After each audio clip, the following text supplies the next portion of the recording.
Bakit ka sumali pala sa OFW Got Talent? Actually patapos na kami dito pero merong nag-uudyok sa akin kung sumali ako What do you mean patapos na? parang tapos na kami dahil dati akong sumasali dati. Ng OFW Got Talent din? Hindi Ibang talent, yes. ibang show, ay ibang Ibang activities? Mga talent category din, Okay. katulad ng mga ng Igorot.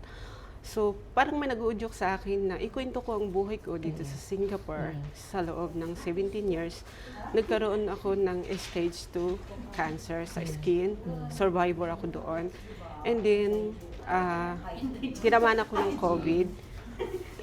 Sa COVID at saka sa dengue, tumumpok po ang dalawang yun.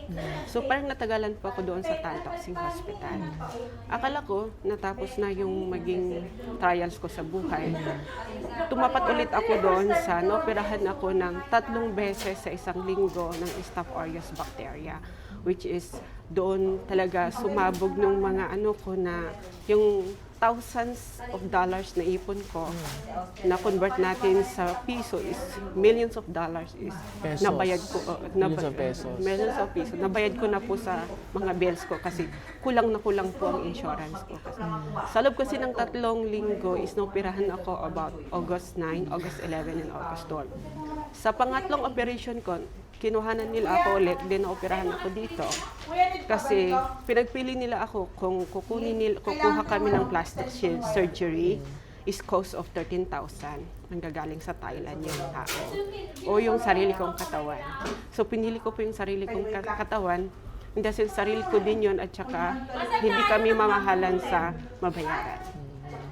Yan po yung reason. Okay, so ang reason mo nga is gusto mong i-share ang story mo sa mga kababayan natin. Ayan. Ano yung magiging talent mo? Ang magiging talent ko po is yun po yung i-story ko the true story of my life. Wow. As the rest of migration na naranasan ko po. Okay, so kung mananalo ka man sa event na ito, para kanino mo i-offer ang iyong pagkapanalo? Sumali din po ako dito. Kung sakali man ako yung mananalo is, marami po kayong nakikita na activities namin Dugong Pilipino. And then, paparating na po ang event namin na Dugong Pilipino.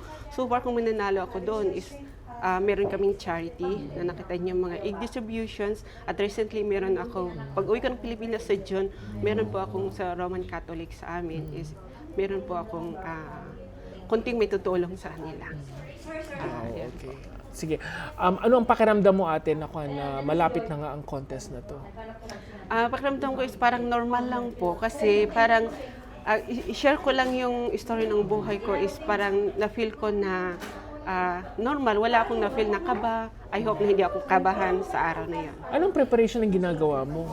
Ang Ito preparation... ba ay nagsulat ka na ng script mo? Hindi po. Okay. Kasi totoo pong story ng buhay ko. Kaya parang nasummarize po yung taon, yung araw, kung paano ako na hospital, paano ako and then, yun lang po yung sabi ng doktor sa akin na I think this is your second life in Singapore based on sa records ko sa pabalik-balik sa Tantoxing Hospital.